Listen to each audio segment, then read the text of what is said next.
നിലപാടുകളിൽ ഉറച്ചുനിന്ന് രാഷ്ട്രീയമായി പ്രവർത്തിക്കുന്ന നല്ലൊരു വ്യക്തിത്വത്തിന് ഉടമയാണ് പന്ന്യൻ രവീന്ദ്രനെന്ന് മുഖ്യമന്ത്രി വി ഡി സതീശൻ.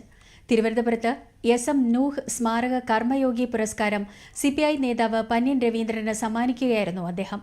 ഒരു പൊതുപ്രവർത്തകൻ എങ്ങനെയായിരിക്കണം എന്നതിന് നല്ലൊരു ഉദാഹരണമാണ് പന്ന്യൻ രവീന്ദ്രനെന്നും മുഖ്യമന്ത്രി പറഞ്ഞു. സമർപ്പിക്കുന്നു.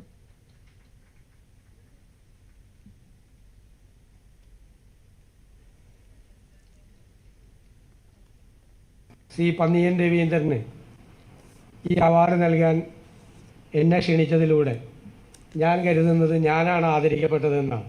ഒരു പൊതുപ്രവർത്തകൻ എന്നുള്ള നിലയിൽ, രാഷ്ട്രീയ പ്രവർത്തകൻ എന്നുള്ള നിലയിൽ ഞാൻ ചെറുപ്പം മുതൽ ആദരവോടുകൂടി ബഹുമാനത്തോടുകൂടി നോക്കിക്കാണുന്ന ഒരാളാണ് ശ്രീ പന്ന്യൻ രവീന്ദ്രൻ. അദ്ദേഹം വിശുദ്ധിയുടെ പര്യായമായി നമ്മുടെ രാഷ്ട്രീയത്തിൽ നിൽക്കുന്ന ഒരാളാണ്. സ്വന്തം ജില്ലയേക്കാൾ കൂടുതൽ സൗഹൃദങ്ങൾ അദ്ദേഹം ഉണ്ടാക്കിയത് തിരുവനന്തപുരത്താണ്.